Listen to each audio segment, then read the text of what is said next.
L'intérêt du bioprotecteur, je vais y arriver, mais je vais d'abord commencer par tout ce qu'il y a de neuf dans le diagnostic et dans la gestion d'un œil sec en 2019. Donc, vous le savez tous, ce n'est plus une nouveauté. Fin 2017, nous avons eu l'apparition et la parution, surtout, et la publication du rapport du Dry Eye Workshop 2. Donc, ce DEWS 2 est un consensus qui a pris 2 ans, 150 experts à travers le monde. Et pendant ces 2 ans, il y a eu plusieurs réunions et plusieurs débats pour justement arriver à une définition qui unifie cette pathologie assez compliquée, vous allez voir, assez complexe et assez multifactorielle et multifacette. Et surtout, de donner une démarche diagnostique qui puisse quand même nous unir tous, puisque chacun de nous, jusque-là, c'est pas que l'on ne savait pas, mais chacun de nous avait sa petite recette pour diagnostiquer et pour traiter cet œil sec. Donc, on va commencer par cette définition. Je ne vais pas je vais pas la lire, vous la connaissez tous, c'est la dernière définition, DEWS 2017. Je vais surtout vous parler des mots-clés. Donc, il nous fallait un mot qui unifiait toutes ces perturbations et tout ce que reflétait cet œil sec sur la surface oculaire. Donc, cet œil sec est défini par, c'est une pathologie multifactorielle, définie par une perte de l'homéostasie. Qui dit homéostasie dit équilibre. Donc, c'est une perte de tout l'équilibre, qui existe entre tous les composants de la surface oculaire que vous connaissez tous, qui sera accompagné bien sûr par des perturbations visuelles, par des symptômes, par des signes, par de l'inflammation. C'est très important, c'était déjà présent en 2007, ça l'est toujours et encore plus que jamais. Et surtout, la nouveauté, c'est que c'est maintenant reconnu comme une anomalie neurosensorielle, ce qui n'existait pas du tout avant dans les anciennes définitions de l'œil sec. Donc, cette rupture de l'homéostasie veut dire que cet œil sec est la résultante d'une rupture d'un équilibre qui existait entre les différentes composantes, donc entre la conjonctive, la cornée, toutes les composantes, les composantes du film lacrymal. Donc, dès qu'il y a une perturbation de quelque fois, on va voir d'une façon ou d'une autre de cet équilibre, cela va nous créer cette situation de stress et cette situation d'œil sec. Nous avons une nouvelle classification qui détrône complètement la première. Vous savez que depuis 2007, donc il y a 10 ans, un peu plus maintenant, on classait l'œil sec soit en œil sec évaporatif, soit en hyposécrétion. C'était une belle classification, sauf qu'elle était un peu trop rigide et qu'on a vu, on a remarqué tout pendant les 10 ans que dans la vraie vie, ce n'était jamais ou blanc ou noir. C'est toujours un petit peu les deux et c'est toujours un qui prédomine, mais c'est toujours un petit peu les deux. Et donc, il fallait trouver une classification qui soit beaucoup plus proche de la réalité, plus proche de notre pratique quotidienne, qui n'est pas si facile. Quand vous faites de la surface oculaire, vous remarquez que face à un patient, souvent, en le regardant, souvent il y a une discordance totale entre les signes et les symptômes, et on ne sait plus où le mettre, dans quelle case. Est-ce que c'est plutôt dans la case de l'hyperévaporative? Est-ce que c'est plutôt l'autre? Ou est-ce que c'est plutôt les deux? Et souvent, on ne sait même plus si c'est un œil sec, tellement les signes et les symptômes sont complètement discordants. Et donc, il y a eu une tentative au début. Ça ne fonctionne plus, oui. Alors, sur l'étiologie prédominante, ça c'était pendant le DEWS au début. Donc, on a ajouté une 3e classe qui était l'œil sec neuropathique, donc soit périphérique, soit central. Sauf que même celle-ci, elle était un peu plus proche de la réalité, mais pas tout à fait proche de la réalité. Et du coup, nous avons plutôt décidé de faire une classification qui était basée sur le patient et sur la présentation du patient à une consultation. Donc, quand un patient se présente à une consultation, de 2 choses l'une. Soit il a des symptômes, soit il n'en a pas. Donc, il arrive avec ou sans symptômes. Quand il est symptomatique, soit à l'examen, il a des signes, soit il n'en a pas. Donc, je vais commencer par le cas où il a des signes et des symptômes. À ce moment-là, c'est facile, on a le tableau complet, il a les signes et les symptômes, et on va faire toute la démarche diagnostique dont je vais vous parler tout à l'heure, et on va poser ce diagnostic d'œil sec. L'autre cas de figure, c'est qu'il arrive très symptomatique, il se plaint énormément, par contre, à l'examen, on n'a rien du tout. Alors, de 2 choses l'une, soit ce patient est une phase préclinique d'œil sec, c'est-à-dire il est à son début, il a développé les symptômes, il développera les signes plus tard, soit on est dans une autre situation, c'est-à-dire une situation de douleur neuropathique. Donc, il se plaint, mais il n'a rien. C'est ce que les Américains appellent the pain without stain, c'est-à-dire la douleur, mais sans substratum clinique. À ce moment-là, nous sommes dans une situation de neuropathie. Donc, la douleur prédomine, on est dans la neuropathie, mais les signes cliniques ne sont pas là. Et là, c'est vraiment très, très compliqué pour nous, ophtalmologiques, à gérer. À ce moment-là, il faudra savoir gérer ce qui est oculaire et savoir référer le patient à un centre antidouleur, parce qu'en ophtalmologie, jusqu'à présent, et ce sera peut-être la nouveauté pour le DUSE 3, on n'a aucun antalgique qui puisse soulager ces patients. Je pense que tu vois aussi des GVH, et les GVH, c'est des ESEC qui sont très douloureux et on n'arrive pas à les soulager. On n'a aucune drogue en ophtalmologie qui puisse soulager la douleur neuropathique. Deuxième cas de figure, c'est les patients qui arrivent sans symptômes, c'est-à-dire qui arrivent pour une autre raison, et en les examinant, on va trouver des signes cliniques. Alors, la même chose, soit ils sont au début de pathologie, donc ils ont développé les signes, les symptômes avant les signes, à ce moment-là, on les traite comme des yeux secs, soit on est dans une situation de quoi? Le patient, il a une kératite très importante, donc un syndrome inflammatoire très marqué, mais il ne sent rien. C'est une situation de neurotrophie. Donc le patient ne sent pas. À ce moment-là, c'est complètement l'opposé de l'autre. On est dans une situation de neurotrophie. Et à ce moment-là, ces patients-là, il faudra les regarder de plus près parce que cette neurotrophie, moi j'ai des patients Sjögren qui arrivent avec une perforation cornéenne totalement asymptomatique. Ces patients-là, il faudra les surveiller de près. La dernière situation, c'est qu'on n'a ni signe ni symptômes. À ce moment-là, tout est bien. Allez chercher autre chose. Il a sûrement autre chose ou rien du tout. Et il faut savoir dire au patient que vous êtes normal. Et donc, une fois qu'on a classé ce patient dans l'un des 4 répertoires, il faudra commencer la démarche diagnostique. Cette démarche diagnostique qui est nouvelle et qui se veut unificatrice. Je vous ai dit que chacun de nous avait une certaine façon pour diagnostiquer un œil sec. Et avec le DUSE 2, on a essayé de faire une démarche assez simple et assez didactique. Donc, il faudra toujours commencer par ce qu'on appelle des triaging questions, c'est-à-dire des questions de tri. Il y a certaines questions à poser au patient pour le mettre ou non dans cette case œil sec. S'il n'est pas dans cette case œil sec, cherchons autre chose. On ne va pas démarrer la démarche diagnostique. Si le questionnaire est positif, pas le questionnaire, mais cet interrogatoire est positif, à ce moment-là, il faudra chercher les facteurs de risque et les analyser. Un antécédent de chirurgie réfractive, un port de lentilles de contact, une patiente sous traitement hormonal, une ménopause. Il faudra rechercher un facteur de risque. Puis, on va passer à cette démarche diagnostique proprement dite et on va commencer par le dépistage. Le dépistage se fera obligatoirement par un questionnaire validé. Dans la littérature, il en existe plus de 25 validés, mais dans le DUSE, 2 seulement ont été choisis. Il y a la version longue pour ceux qui veulent prendre leur temps ou qui font de la recherche, et la version courte pour les plus pressés.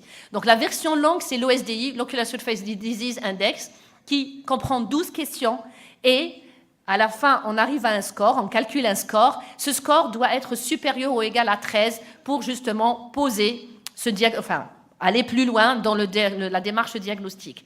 Le deuxième questionnaire, c'est le DEQ5, Dry Eye Questionnaire 5, qui comprend, comme son nom l'indique, 5 questions, donc beaucoup plus court et plus rapide, qui doit être supérieur ou égal à 6 et qui va nous permettre d'aller plus loin dans notre démarche diagnostique. Plus, on devra obligatoirement avoir un interrogatoire positif, c'est-à-dire un questionnaire positif, plus additionner à ce questionnaire un de ces signes, de ces 3 signes. Alors, soit un non-invasif break-up time inférieur à 10, et Dieu sait que c'est compliqué, et c'était, je le dis tout le temps, c'était ça mon cheval de bataille, puisque je représentais l'Afrique et le Middle East. Tout le monde n'a pas les moyens de faire le non-invasif break-up test. À ce moment-là, vous voyez l'astérix, le but que vous connaissez tous avec la fluorescéine, garde toute sa valeur, et bien sûr avec les mêmes valeurs inférieures à 10. Donc, soit questionnaire plus break-up time, soit questionnaire plus osmolarité, c'est encore plus compliqué puisque nous n'avons pas tous les moyens de calculer cette osmolarité, les appareils coûtent cher et les examens coûtent cher pour nos pays et pour nos bourses, et il faudrait que cette osmolarité soit supérieure à 308 milliosmoles pour chaque œil, ou bien une différence de 8 milliosmoles entre les deux yeux. Si vous l'avez, ça serait bien, mais bon, ce n'est pas le critère, donc vous pouvez avoir le break-up time, ou bien, dernier critère, un ocular surface staining, c'est-à-dire un marquage de la surface oculaire et non pas cornéen. C'est-à-dire que le marquage, s'il est conjonctival ou s'il est au niveau des bords libres, il a exactement la même valeur diagnostique, une petite goutte de fluo. S'il y a un marquage, il faudrait, donc des spots supérieurs à 9 au niveau de la conjonctive, du bord libre ou bien de la cornée, nous donnerons un diagnostic positif. Donc, nous avons un questionnaire plus un critère, nous avons posé le diagnostic. À ce moment-là, on va classifier ce patient, on va le mettre dans le grand spectre qui va du déficit aqueux au syndrome évaporatif. Et maintenant, ce ne sont pas des syndromes exclusifs, c'est un spectre et vous placez votre patient quelque part dans le spectre, plutôt vers le haut ou plutôt vers le bas. Et dès qu'on a placé notre patient dans le spectre, nous allons continuer notre démarche diagnostique. On la continue dans le même esprit. Donc, si on est plutôt dans le côté évaporatif, on va explorer les glandes de Mébomius. Et nous avons maintenant d'énormes appareils, qui coûtent de moins en moins cher, fort heureusement pour nous, qui vont faire la mébographie, qui font l'interférométrie, donc mesurer la phase lipidique du film lacrymal. Si plutôt on est dans un problème de glande lacrymale, à ce moment-là, il faudra explorer les larmes et la partie liquidienne des larmes, et plutôt aqueuse des larmes, et il faudra explorer les glandes, soit faire un test de Schirmer, soit faire une méniscométrie, et la méniscométrie peut ne coûter rien du tout, elle peut se faire à la lampe à fente. Donc voilà, nous aboutissons à un diagnostic positif de USEC avec une classification, et on va démarrer le traitement, bien sûr. Donc, une nouveauté aussi cette année, dans le JUICE 2, pour la première fois, nous avons reconnu l'existence de l'USEC iatrogénique. Tout le monde le connaissait, on le connaissait tous, on en parlait, on le traitait, mais il n'a jamais été reconnu en tant que tel. Et cette fois-ci, il est reconnu, et non pas que, il y a une classification.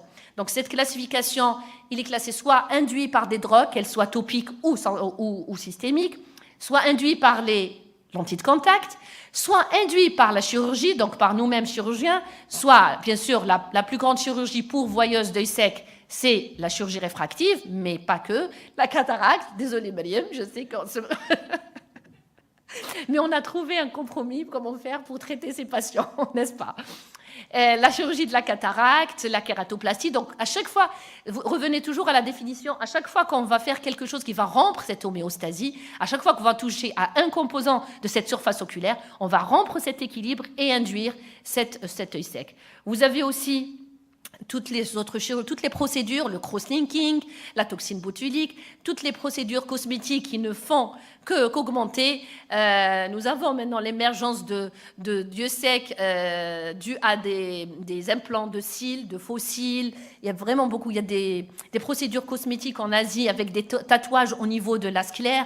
Tout cela, à chaque fois qu'on touche à la surface oculaire, tout cela peut nous donner un œil sec iatrogénique. Et bien sûr, d'autres procédures qui ne sont pas ophtalmologiques dans le cas précis et assez spécifique de la GVHD de graft versus host disease. C'est des patients qui ont été opérés de greffe de moelle osseuse pour une pathologie hématologique souvent maligne et qui développent un œil sec réactif, mais bien vu par nos confrères hématologiques, vu que ça veut dire que la greffe a fonctionné, mais le patient en souffre beaucoup. Et j'en connais quelque chose, vu que je travaille avec le centre de greffe d'Alger. C'est vraiment, je vous ai dit, c'est les yeux secs les plus douloureux que j'ai vus.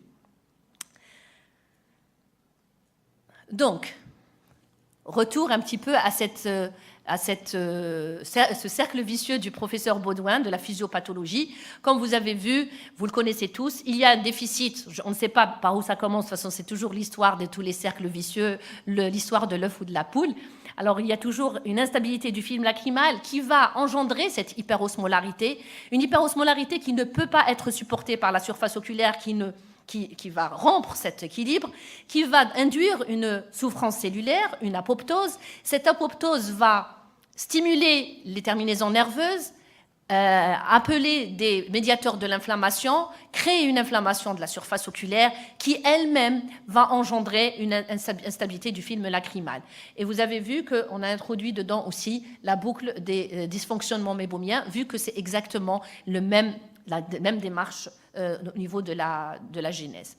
Bien sûr, dans ce cercle vicieux, je vous ai dit, il y a plusieurs situations, on rentre par plusieurs situations, une chirurgie, un traitement topique, un traitement général, une inflammation oculaire chronique, comme par exemple une allergie oculaire, une infection virale, comme par exemple une kératite herpétique. Donc on peut y rentrer par différentes situations et c'est très intéressant de connaître par où est rentré le patient dans ce cercle vicieux, parce que si on sait par où il est rentré, on pourra le faire sortir de ce cercle assez souvent. Donc, si on s'inspire de ce cercle vicieux, on va s'inspirer, pour aller traiter le patient, on va aller cibler toutes ces choses, tout ce qui va déséquilibrer cette surface oculaire.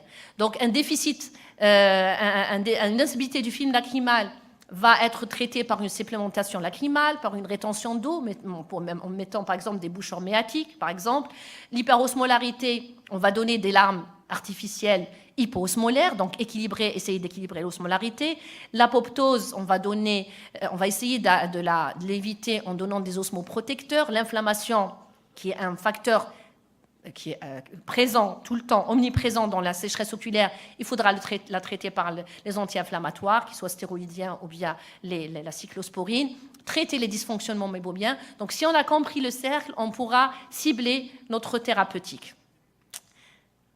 Alors, quelle est la stratégie de prise en charge de l'œil sec selon le DIUS-2 ? Alors, le DIUS-2 spécifie, vous allez voir dans le chapitre traitement, qu'il faudra bien sûr aller vers la définition. On a une rupture de l'homéostasie. Le traitement, il faudra restaurer cette homéostasie. Donc, restaurer cette homéostasie veut dire qu'on a compris comment on l'a perdue, bien sûr. Elle est compliquée vu que, je vous avais vu, c'est une pathologie assez compliquée, multifactorielle, à multifacettes. Donc, comment on va essayer de la gérer ? Il ne faut jamais avoir une approche rigide. Pourquoi ? Vous avez vu que ce n'est pas les patients qui se plaignent le plus qui sont le plus à plaindre, disons. C'est souvent les patients qui se plaignent le plus, ce ne sont pas ceux qui sont les cas les plus sévères. Donc, ne pas se fier à la plainte du patient ou même à l'état de la cornée. Il faudra traiter au cas par cas et avoir customisé le traitement par rapport au patient et toujours commencer par le plus simple, ne pas dégainer la thérapeutique la plus sophistiquée, la plus chère et laisser la thérapeutique les plus simples. Donc, aller toujours du plus simple au plus compliqué, c'est le principe même de la thérapeutique en médecine générale. Donc, quel est le principe de base ? C'est restaurer cette homéostasie et c'est comme cela que je vais rentrer dans ce concept de bioprotection. Donc, cette bioprotection a une histoire. Je vais vous raconter l'histoire de cette plante, la rose de Jéricho. C'est une plante qui vit dans le désert, qui est capable de se passer d'eau durant plusieurs années. Imaginez cela, une plante, donc un être vivant, qui peut se passer d'eau pendant plusieurs années et qui peut résister à une température de 100 degrés. Et une fois que vous la réhydratez, elle peut repartir à zéro et régénérer. Donc c'est complètement dément et c'est exceptionnel. Et imaginez que nous, on puisse avoir cela. Bien sûr, on ne l'a pas, mais on peut utiliser cette plante, c'est ce qu'on appelle la plante de Jéricho. Cette plante de Jéricho est capable d'avoir justement ces propriétés grâce à une substance naturelle qu'elle contient qui s'appelle la tréhalose. Donc c'est cette tréhalose, ou ce tréhalose, il paraît que c'est un mot masculin, donc ce tréhalose qui est, je vais vous expliquer pourquoi, qui fait que cette plante soit capable de résister à cette dessiccation pendant des années et de renaître de ses cendres. Je ne vous dirai pas le fennec, mais bon. Alors, c'est une molécule d'anédrobiose. Je ne vais pas rentrer dans la chimie, ça ne vous intéresse pas. Il faut savoir juste que isolée pour la première fois en 1959 par Marcellin Berthelot, c'est juste pour la petite histoire. Je vous épargne à midi les détails biochimiques. Et je vais juste vous dire que cette substance existe dans plusieurs êtres naturels, dans des bactéries, dans les levures et champignons, dans certaines plantes, dans les oursins d'eau, les insectes et les crustacés. Donc elle n'est pas si rare que ça. Elle existe aussi dans certaines, et vous allez voir qu'elle existe dans des substances vivantes, des êtres vivants ou des substances vivantes qui résistent à des situations extrêmes, soit le froid extrême, soit la chaleur extrême, donc qui résiste à des situations extrêmes. Alors, quelles sont les fonctions de cette substance?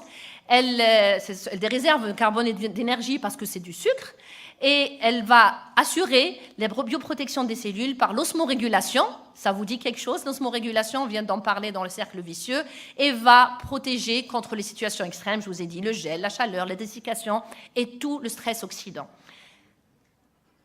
Donc, je vais vous expliquer à l'étage cellulaire comment cette substance, la tréhalose, va comment éviter la souffrance cellulaire. Alors, ce qui va se passer, c'est qu'elle va empêcher la fuite d'eau du cytoplasme. Vous savez que l'hyperosmolarité, elle se crée comment? Les cellules, il y a une dessiccation, les cellules vont se retrouver dans un milieu hyperosmolaire et sec. Principe de base de biochimie, l'eau va toujours du milieu le plus concentré vers le moins concentré vers le plus concentré. Donc l'eau va sortir des cellules pour justement équilibrer l'osmolarité extracellulaire, et c'est ce qui fait qu'il y a une apoptose. Donc ce qui va se passer avec le tréhalose, le tréhalose va empêcher la perte d'eau des cellules, et donc il y aura une osmoprotection, il n'y aura pas de stress hyperosmolaire. Donc ça, c'est ce que je vous avais expliqué. Donc, deuxième fonction.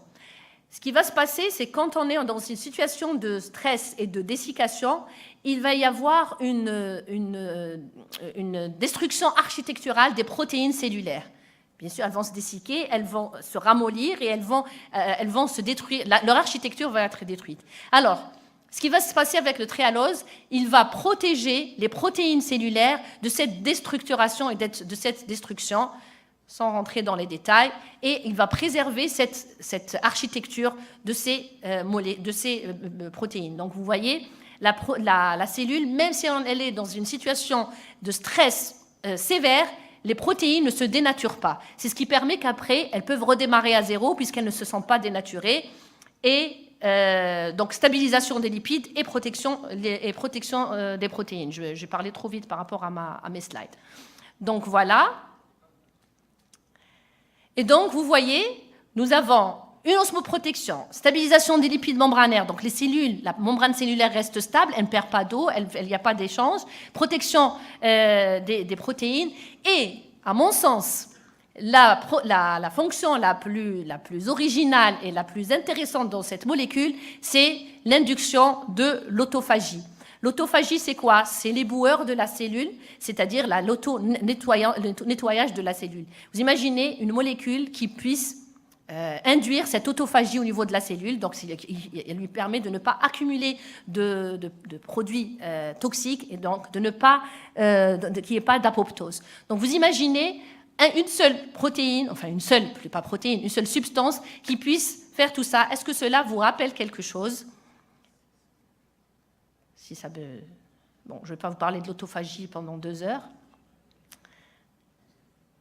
Mais c'est vraiment, à mon sens, une partie très intéressante. Pardon?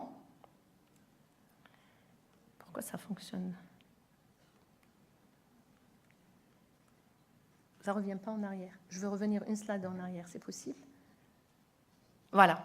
Donc voilà, je reviens à mon cercle vicieux. Donc vous voyez, vous avez mis tout à l'heure tous les événements qui se passent lors d'un œil sec. Et regardez ce qui se passe. Voilà.